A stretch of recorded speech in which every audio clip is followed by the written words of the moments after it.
आज आपण व्हायरल हिपटायटिस या काविळीच्या एका महत्त्वाच्या कारणाकडे जाऊया.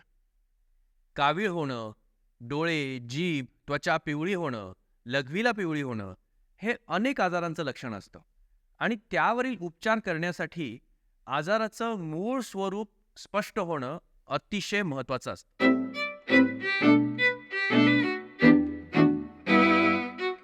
म्हणूनच नुसत्या स्पर्शानं, नाडी परीक्षेनं आणि वरवरच्या तपासणीतून निदान करणं हे आजकालच्या जगात अयोग्य आहे असं मला वाटतं. रोगांची लक्षणं आणि रुग्णाची शारीरिक तपासणी यातून आपण फक्त प्राथमिक अंदाज घेऊ शकतो. पण काविळी पाठीमागे कुठला आजार आहे, ती का नेमकी होते आहे, यासाठी प्रयोगशालेय चाचण्या घेऊन रक्त, लघवी, एक्स-रे, सोनोग्राफी, ERCP यासारख्या आवश्यक तपासण्या तज्ज्ञ डॉक्टरांच्या मार्गदर्शनानुसार करणं योग्य असतं. काही वंशपरंपरागत आजार जसे Gilbert syndrome, Dubin Johnson syndrome, Rotor syndrome ह्या आजारांमध्ये सखोल तपासणी केली कीच निदान होऊ शकतं. कावीळ हे महत्त्वाचं लक्षण असल्यानं काही आजारांचा आपण जरा खोलात जाऊन अभ्यास करू. ॲक्यूट हिपटायटिस या नावाच्या यकृताच्या आजारात यकृताच्या पेशींवर आघात होऊन यकृताचं कार्य बिघडतं. दुर्लक्ष केल्यास साधासुद्धा स्वतः थांबणारा स्वयंसीमित असा आजार गंभीर स्वरूप धारण करू शकतो. पेशंट कधीकधी हेपॅटिक कोमा अशा बेशुद्ध अवस्थेत सुद्धा जाऊ शकतो. ती जीवघेणी स्थिती असते. म्हणूनच वेळीच निदान होणं हे नेहमीच महत्त्वाचं असतं. एकट्या अमेरिकेत दरवर्षी 3,50,00,000 व्यक्तींना हा आजार होतो. संपूर्ण विश्रांती, पोषक आहार, ताजी फळे, फळांचा रस, हिरव्या पालेभाज्या आणि पुरेसा जीवनसत्वाचा पुरवठा झाल्यास 4 ते 6 आठवड्यात पेशंट पूर्ण बरा होऊ शकतो. पण काही रुग्णांमध्ये अपुरे उपचार झाल्यास मात्र ही व्याधी दीर्घकालीन होऊ शकते आणि त्याचं अंतिमतः लिव्हर सिरोसिसमध्ये परिवर्तन होऊ शकतं. मग त्याच्यामध्ये पोटात पाणी होणं किंवा लिव्हरचा कोमा होणं अशी शक्यता असते. हेपटायटिसचं सर्वात महत्त्वाचं कारण असतं ते अतिसूक्ष्म जंतू किंवा व्हायरसेस.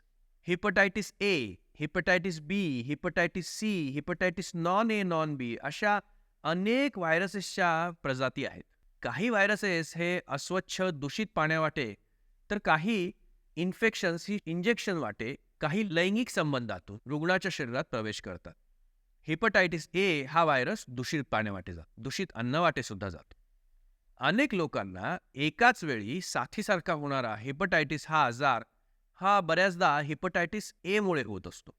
आजारी माणसाच्या विष्ठेमुळे म्हणजे संडासमुळे पाणी पुरवठा प्रदूषित झाल्यास असे घडू शकतं. पाणी पुरवठ्याच्या जलस्रोताजवळ उघड्यावर संडास करणाऱ्या आजारी माणसाची विष्ठा जर पावसाळ्यात पाण्यामध्ये मिसळली गेली तर सगळी सिस्टीम इन्फेक्ट होऊ शकते.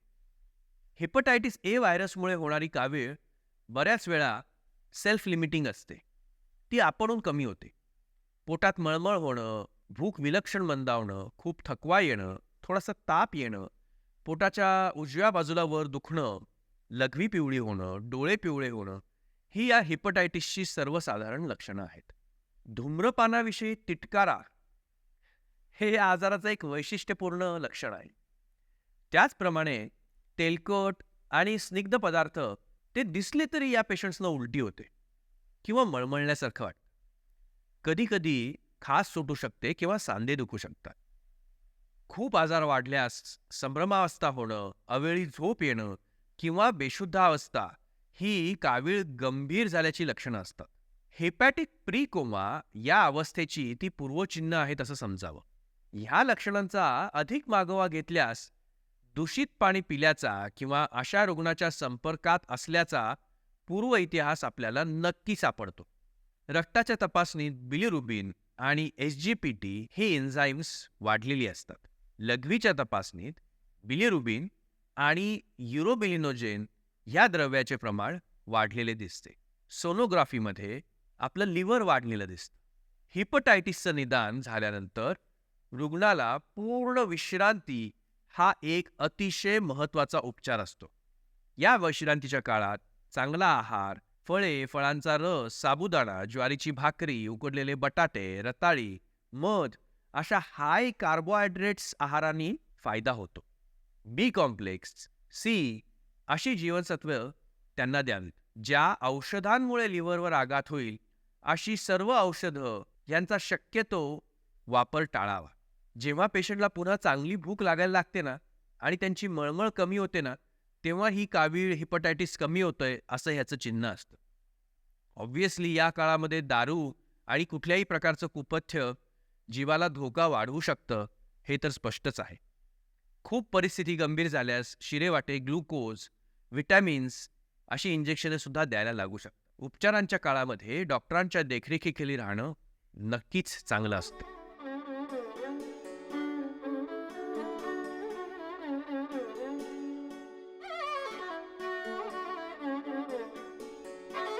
आजचा विषय संपला असला तरी आपलं ध्येय संपलेलं नाही.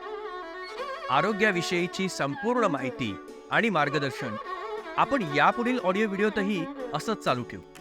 या पुस्तकाची पूर्ण लिंक सोबत शेअर करत आहोत. तुम्हाला हा प्रयत्न आवडला असेल तर याची लिंक शेअर करा, सबस्क्राईब करा आणि हो, निरोगी आयुष्याची तुमची ही वाटचाल अशीच कायम चालू ठेवा.